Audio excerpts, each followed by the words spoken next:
وعلى آله وصحبه ومن اتبعهم بإحسان إلى يوم الدين. السلام عليكم ورحمة الله. So, inshallah, tonight, in a few minutes, the next ancestor of the Prophet ﷺ under our series, The First Family. And tonight we will be discussing two of the ancestors of the Prophet ﷺ. And we are getting very close to the Prophet ﷺ's time. So the first one is Murrah ibn Ka'ab. Murrah ibn Ka'ab, he was born in the 4th century, so 300 years after Isa alayhi salam, and he was the 6th in line among the ascendants, ancestors of the Prophet ﷺ. His time seems to be marked by further consolidation of the Quraysh, the tribe of the Prophet ﷺ. However, there is not much information historically available for this ancestor of the Prophet ﷺ. So therefore, we talk about his son, Kilaab. And he actually had two other sons from a different wife called Taim and Yaqadha. So Kilaab is the direct ancestor of the Prophet ﷺ. And by the way, Taim, the other son, he is the ancestor of Abu Bakr radiallahu anh. So when you come to Murrah, then the lineage of the Prophet ﷺ and Abu Bakr radiallahu anh, is the same. So Kilaab has a unique distinction also. The unique distinction is that it is Kilaab where the lineage of Amina bint Wahab, the mother of the Prophet ﷺ, meets with the lineage of the father of the Prophet ﷺ, Abdullah, all the way to Kilaab. So Kilaab is the common ancestor between the two. So Kilaab has two sons, Zuhra and Qusay. So Zuhra is the older son, and from Zuhra come Banu Zuhra, and that is the clan of Amina bint Wahab. And Qusay, as we know, is the ancestor of the Prophet ﷺ, and is a very important figure in ancient Arabia because he is someone who has married into the Khuza'a tribe, who are the custodian of the Kaaba at this point. And inshallah, we will talk about Qusay later on. Now, he also had, so some people say that this name Kilaab, and I know Brother Munzir was discussing the other day about the naming conventions of the Arabs.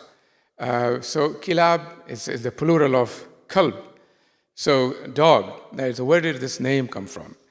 So some say that because he loved hunting dogs, so his nickname was given Kilaab. Others say that perhaps it came from the word muka'abala, meaning to pounce upon your target. Some say his real name may have been Hakim, Urwa, Muhaddab, or Mughira, all of these names. So these are opinions of the historians. So as Brother Munzir was discussing yesterday at a gathering, day before yesterday perhaps, right? So Arabs of the Jahiliyyah used to give scary names to their sons, like Harb or Kalb, or the names like that. And they will give their sons names like Rizq and Rabah, prophet, or also Abdul Rahman in the Islamic times. So they were asked, why do you do that? You give your children scary names and beautiful names to your servants. So they said that we name our children with these names to scare our enemies and give slaves good names because they are our commodity, we own them, and that's how we like it. So the Prophet ﷺ, as we know, he changed this tradition. He said that one of the rights of your children is that you give them good names, and the names the names affect personalities of people. So the Prophet ﷺ was told that this is Wadiul Dalala, and he said, no, this is Wadiul Hidayah, Wadiul Hidayah. Or he came to Medina, and it was named as Yathrib. And some of the historians say that Yathrib means something that is blameworthy. La tathriba alaykum, for example, right? So he named it Tayyiba, and later on it had many other names, Darul Abrar, Darul Hijra, etc., etc. So, but even today, I mean, I find some names that actually are rooted into that tradition where the meanings are pretty bad, like Sarsur, for example, or Shanab, and others. So I'm not sure why these traditions came back, but the Prophet ﷺ had changed it in his time.